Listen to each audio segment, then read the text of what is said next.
A Day with Dr. Amanda. If you're on YouTube, welcome. Please like, share, and subscribe, and tell a friend. With that said, we are on the topic of addiction and recovery, and I am so delighted to have our special guest today, Carrie Nasby, who is a licensed clinical pastoral counselor at revelationperfectlove.com. And if you didn't catch that, just know that I will be posting all about Carrie on the podcast and description, as well as you probably saw it, as well as on YouTube. So welcome, Carrie. It's so wonderful to see you. Yes, Amanda, thank you so much for inviting me. This is really exciting. I love your apple a day. It's going to be so needed. So thank you. Thank you. What is addiction? I think addiction is defined very simply as slavery. It's just this inability, this helplessness to stop this bad habit that's just continually causing negative consequences to you and your loved ones and to your life, and not being able to get out of it. It's like a slavery. It's constantly calling your name to come and bow down to it. That's powerful. Just hearing that word slavery. Audience, some of you may be like, why? When you heard that, that's such a revelation or wisdom. Maybe that's how you feel right now. Carrie, in terms of addiction, can you share about one addiction you've overcome? Sure, yes. I've been walking with Jesus for over 20 years, but I did have a lot of struggles with both sexual addiction and alcohol. It was quite a journey for me to be free, but I am completely free. It's been over 20 years, and I can't even imagine being in that slavery again, but I definitely was in there. So I can understand it. I can relate. I can understand the pain. It makes me understand how to help others. That's powerful. Thank you so much for sharing, about those addictions. It's not always easy, right? To be able to share about it. I mean, obviously you've overcome it, but for a lot of people in the audience, perhaps maybe there is something that's a silent, right, slave feeling addiction that you're going through, and it's scary. So in thinking about this, Carrie, I'm always often curious. Do you think addictions can be a family pattern? Like, can that happen across family lines? Like 100%, absolutely. Just to share a little bit about my testimony, I had both parents that struggled with addictions. One being an alcoholic, the other one my mother having her own set of addiction issues. And just in a physical, emotional sense, I was neglected, right? Because they weren't able to deal with their emotions. So they weren't going to be able to help me with my emotions when they're dealing with it with addictions themselves. So just on that surface level, I was neglected in that area. And then in the spiritual level, yes, they just want to continue destroying generation to generation. So spiritually, if we don't recognize that it's trying to continue in that family line, it will continue. That's powerful. Yeah. And again, and there might be different forms of addiction, right? But it's still that same root of something that you're trying to fill. That's really powerful. Thank you. Absolutely. Speaking of your own story, how did you feel in that time of slavery, those different addictions? Like, what did you feel on the inside? Because perhaps maybe the audience is like, maybe it's only me. I'll specifically speak to the sexual addiction part. It was a recipe when I was young, not having any of that love or feeling rejected. There was this emptiness that I was feeling. There was this inability to connect, or not even understanding how to connect. How do I receive love? How do I give love? Looking back, it was this false intimacy. Like I didn't know what I was doing or why I was doing it, but it just kept replaying itself. I specifically was introduced to pornography at a very young age, at the age of 10. That is just extremely dangerous to your brain. It just rewires your brain. And in my family and kind of in my world, there was no Christian, so it wasn't even like a big deal. It was just, that's just life, that's normal. So it wasn't even processed as, wow, there's something wrong. So it enslaved me at a young age. And because of that, it took a huge toll on the ability to have healthy relationships, not even understanding why I kept going from one boyfriend to another boyfriend, lining them up. Certainly didn't believe that somebody would love me without physically expressing that. That was just in my makeup of the addiction. But I can remember when it just got so out of hand, where I became a Christian, but although I was a Christian, I still had all that bad programming. So it was so bad. In fact, the very day I was saved, I was saved about 20 years ago at Calvary Old Bridge. And that very day, as I was driving home, the friend who took me there put on a CD on the way home, and it was all about sexual purity. And I just thought, okay, now I'm gone crazy. I just got saved, and now he's telling me about sexual purity. I never knew anything about it. But it was the very journey that the Lord was bringing me on to become pure myself. I didn't even know there was such a thing. So yes, I mean, I just felt so painful. It felt so empty. It felt like it wasn't working. No matter what I did, I still was feeling rejected. I was still feeling this emptiness inside. And I knew that something was wrong. And God just wanted to free me of that. He so desperately wanted to show me that I was the love of his life, and that I was falsely connecting with people, trying to get those needs met of feeling accepted, feeling loved, especially from the absent parents who did not know how to emotionally nourish me. I was definitely a recipe for that sexual addiction, which I think is just false intimacy. Yeah. And that's really powerful, just that wisdom of false intimacy, right? You're like trying to search for something that's like a gaping in your heart, right? Like it sounds like, and that's what you were exposed to. And then you're like, okay, like I'm going to just do this and, line these people up, and it still felt empty. And it's really Pain. powerful that and a lot of pain. Yeah. Right? And that's sometimes what happens. So thank you so much for sharing that, Carrie's story, and where she was and now where she is, so that there's hope, even if you're in the middle of this, no matter how long, we want you to know we love you, and that you're important, you matter, and that, even in this, you are still loved. You mentioned pain. What is the most painful part of addiction? I find that just working with people with addictions, the most painful part is they feel lonely, they feel helpless, they feel out of control. I just think that their self-esteem just takes a plummet. They just go down. They get really beat up. They feel so rejected. They begin not to understand who they are anymore. Their identity is stolen in addictions. They no longer believe. Satan has them believing that God can't rescue them, that it's hopeless, and they'll never overcome this, so why not do this anyway? I think like alcohol and drugs and sex addiction becomes a friend. It says, well, I'm here for you, and it's quick and it's easy, and I can promise you that I'll take it away. It's instant gratification. But the lie is it's instant gratification, and then it's empty again, and then it continues, and the cycle continues. But with God, he is like long suffering. And so oftentimes people don't want to take that step of it's not instant gratification. You got to work hard for it.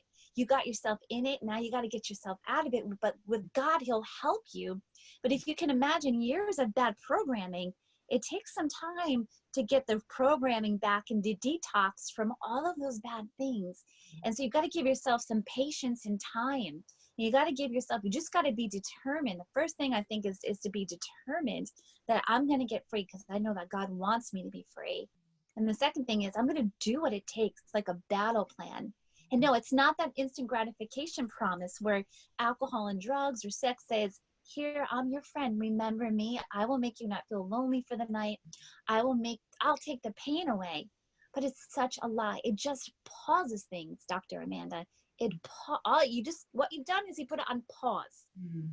Because everything is still there. All the stuff that God wants you to free you with, it's still there. You haven't fixed it. You've paused it. And not only have you paused it, you've set yourself up for destruction and breaking relationships between you and God, between you and your children, between you and your loved ones. Addictions is a lie. It doesn't work. It is slavery. It says God is not enough. God is not enough, but I'm enough for the moment. And that's where the trick is of addictions. It's worked. It's going to work tonight, but it is a trap from the enemy, a real trap. And that's really powerful, that you mentioned that it's, when you have addiction, it's almost like you're pausing that pain, right? You're pausing everything and getting that pleasure, but sometimes it ends up being even more painful.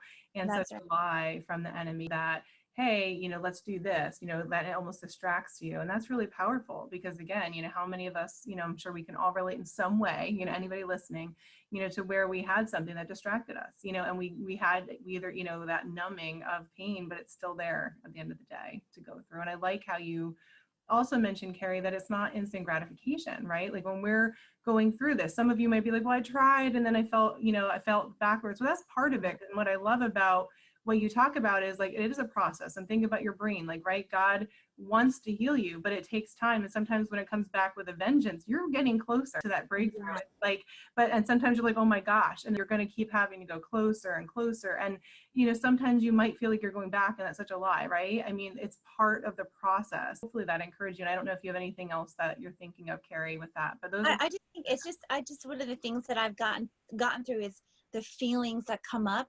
They seem like they're so powerful and they seem like forever, but I want to just mention that they're not forever.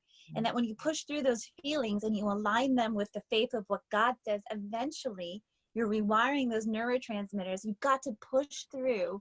And it's really important not to rely on your feelings, because your feelings are just indicators of what's happening, but you don't have to stay there or live there. And you just need a battle plan to push through those feelings. It will go away. I promise.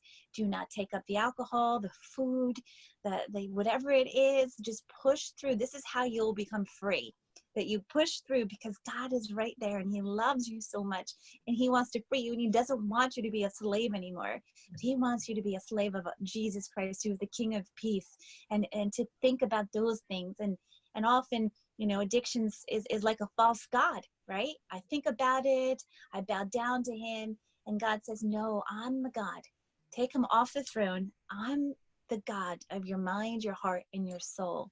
It's really cool to look back to see how God's perfect love really pursued me. Like, it was his perfect love. He was so gentle and kind. He didn't just tell me everything at once. He slowly but surely just kind of dusted off some wounds. The next day he would dust off, and trust me, I did my time of crying. I've done my time of crying at night and saying, God, I feel like you stripped everything away from me. Now what do I have? And he's like, me. Me. right? It's amazing, like, when we really strip away things, right? And that's a constant everyday check in our walk. It's like him, right? Am I enough? Am I enough? It's that Am I enough? Yes. constant question. Yeah, I can relate to that. Thinking of during your time of addiction or even overcoming it, did you have support systems? Like, who supported you through that? Yeah, I know oftentimes there are really good, just in a professional manner, there are really good programs out there, like Sexual Anonymous. That's a really good program. I've had people go through that. In even AA, there's a sense of community. For myself, I didn't have any of those things. What I did have, though, is a church family that I never had before. So I had a church family that I relied on. It was new for me. I couldn't get enough of being there. I would be at every Bible study. I would be at every event. I would come broken. And let me tell you something, God will provide the right people for you, and the right moms, spiritual moms and dads. Just ask God to bring the right people. Get rid of the ones that are pulling you down, and bring the ones that are going to nourish you.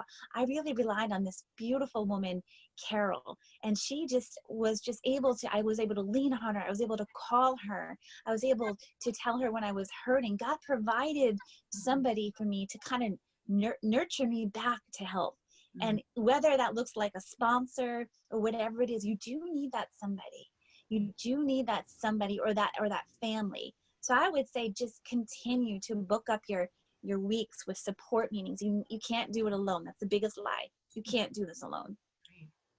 That's good. So again, having people, and having those divine right connections that help you through it, and never doing that alone. I think that's wisdom, right? Because sometimes we try to say, well, I got it, right? I don't need anybody else. And that is isolation, right? And that could lead to going back to those things because you don't have anybody accountable. Yeah. What have you learned as a result of finding healthy ways, like different coping skills through your addiction? Well, I feel in that pain that I was going through, God really was birthing new plans for me. So God has a plan for you. I want you to know that God has a plan for you, and the devil has been trying to stop that plan in your life. But now that you said no more am I pausing my life, ask the Lord, what is my purpose here? Because even in that pain, God's purpose for me was to be a counselor. So really, even in that midst of pain, I kept hearing these radio commercials, come to Philadelphia Biblical University. And it was just like loud and clear. And I was like, is that for me, God? And suddenly I became so involved in God's purpose for me that I was like, oh, this is amazing. I went back to school. I got my bachelor's. I got my master's. That kept me very occupied. It kept me very occupied. I was able to go on mission trips. I was able to serve God. So now that you've said, Satan, you will no longer have a part of me anymore. And what do you have for me instead? So we want to ask the God of the universe who created you. He already has a plan. And we need you. We need you. It's time to join God's plan for who you are. And so that in that pain, I was able to transform into a mighty counselor for God. And that kept me very busy and occupied. I wasn't just taking that away. God took that away and it gave me something even greater. It's amazing. And I love how you said God has that perfect plan and how you kept seeing these big, almost like billboards, right? Like, you couldn't avoid the fact that that's where you're going. Now, some people have different plans. Like I kind of avoided it, but you had like a different plan. Like, I went education. That's okay. It's coming around. For you, it was like, okay, go this way. And you're like, this is it. And he, was able to keep you focused, and help you get excited. You overcame a lot of things and you could use that, now as a mighty counselor because you have experienced that and you can help people. So that's amazing. I know what it feels like to be in the pain of addiction. I know what it feels like to be in slavery. And I have a heart for people who are addicted because, they're really good people. I found that out. I have a lot of stories to tell you one day, but one of my past lives is I was dating this like kind of rock star guy and everybody around him was addicts. I mean, my whole life was surrounded by addicts. And you know what? They were good people. They were really good, talented people that the Satan just destroyed them with. Many of them didn't last. I mean, in my old life, I keep hearing this one passed away, this one passed away, this one passed. It's very sad because they were great people. Right. And so I have a heart for addicts because just them being unbound and them being with Christ, we got future worship leaders, future pastors, future counselors, we got future everything. And Satan just knows how to destroy that with addiction. So I think that they really knew that God was enough. If they really understood that they're not rejected, but they're accepted. If they understood that they had a father that loves them. Many of them are fatherless that I was hanging out with, a lot of fatherless. But you know what? They were my family and they were still my family, even though they were addicts. They were loyal and they were great people. So I have a heart for them. Yeah. And that's absolutely true. He had such a heart for those who were addicted because they were good people, right? They were people who just didn't know and maybe were, had that father wound, didn't have that love or nurture and were going everywhere else because they had pain. A lot of us, I feel like as humans, if we could just say, hey, we all have pain, right? We all have gone through pain and try to understand each other from that lens. So freeing then, because everybody can kind of relate to that and say, okay, like you too, it's almost like, oh, and you've gone through that too, like really? And I feel like that's why it's so important is hearing your story and hopefully in the audience, like if you're hearing this, or you're in a place and maybe you don't know the Lord, right? Like maybe you don't know him or you've tried all the different stuff, hopefully listening to this or at least opening your heart up, right? Maybe you have pain of all kinds of sorts we don't know about, but I'm hoping, hearing Carrie and even from her story and where she's been, that that you are an amazing person out there. And, we're sorry you're in pain. That's hard, but people love you and that you are worth, digging in or whatever that looks like, or taking that next step to get help, whatever that looks like. So again, from this, hoping that you're able to hear that from Carrie and from us, that we genuinely love you, even if you're new to this, or maybe you are like a believer and you're hiding it, that you can have people that are safe. And Carrie, just thinking about this, and I'm talking to the audience, really the next question is, what are suggestions for those struggling with an addiction, or perhaps they have family that are struggling with an addiction, they're watching a loved one at pain? If you have somebody that is addicted that you love, it's very hard. I just want you to know that it's probably really good for you to speak to someone and get a support system yourself and how to have the proper boundaries. You're not enabling them to continue. Oftentimes the world thinks love is just letting everybody do what they want or think they are who they want. But real love says this: I see the slavery and I love you enough to tell you that you're in bondage and I want you to get out. I want you to get out. And so I'm not going to enable your behavior. I'm not going to enable your lifestyle or your narrative that you continue convince yourself. I'm not going to stand against your narrative that says that this is okay. It's not a big deal. No, it is a big deal. I think honesty is really good. Your behavior is affecting me. Your behavior is affecting my family, and being willing to stand and be obedient to what God is asking you to do and get support yourself for those who are addicted that you love. I think the number one thing I'd like to leave your listeners with is first, define your addiction. Like, do not deny it or pacify it anymore. Look around. Are you in pain? Do you keep doing the same thing over and over again and you still feel lonely? like define it. You know what? Maybe I am addicted. Maybe I do need to get help. Maybe this is exactly what it is. That's why my life is falling apart. This is why my life is not getting together. This is why I continue the same cycles. Like once you admit it, and once you just confess it and say to somebody that's trustworthy, I think I'm addicted. I think I'm having a problem. I didn't realize this, but that is like the first most amazing step, because then God can work with that. When you confess it, when you realize you are, and you see that your life is not going as you anticipated or you planned. That's powerful. Yeah. And so making sure you're able to say that, right? And that speak it. I need help. This isn't going the way I want it to go.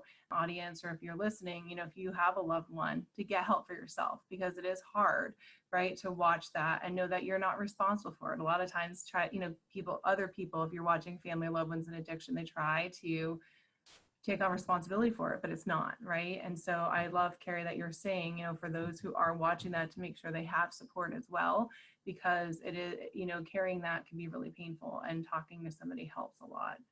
That's good. Books or resources you would recommend that you have read, or that you think really would help people that are going through the addiction recovery, or family that also are seeing loved ones?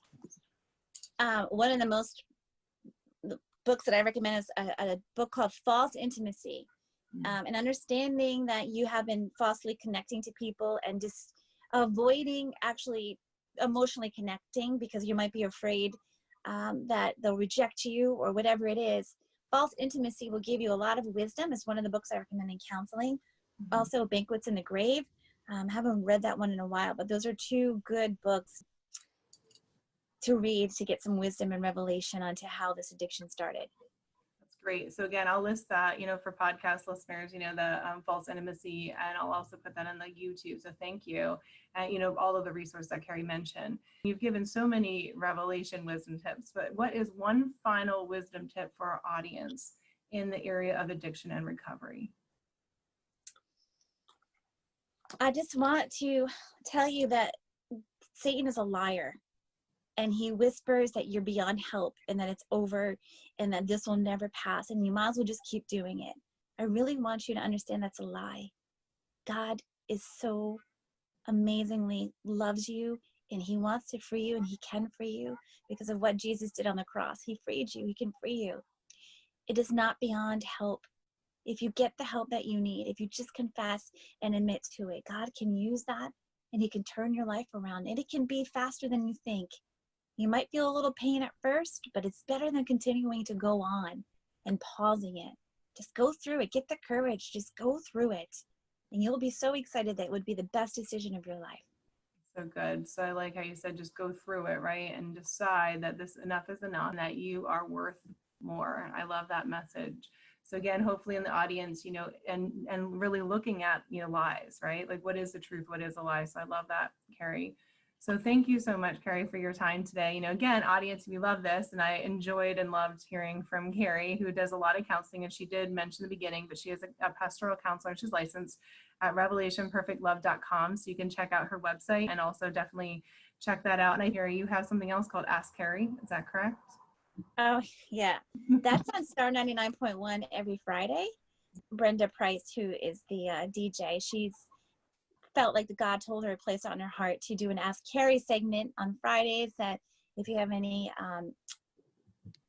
any questions or concerns, or what she's feeling like, that we just use that segment to speak to the listeners, to help them get through anxiety, stress, fear, whatever is coming up that's kind of on their hearts. So we use that segment every Friday. It's played around 12:15 and like about 2:15 on Star 99.1. Excellent. So yeah, so there's another avenue for those of you, if you enjoyed what Carrie has to say, you can catch her on Ask Carrie. Thank you again, Carrie. And again, audience, we just love you, and we hope you have a great week, and just make sure you come back again tomorrow for another daily dose of wisdom. And our topic is on addiction and recovery. So take care and be well. And thank you so much, Carrie, for joining me today. Thank you, Dr. Amanda.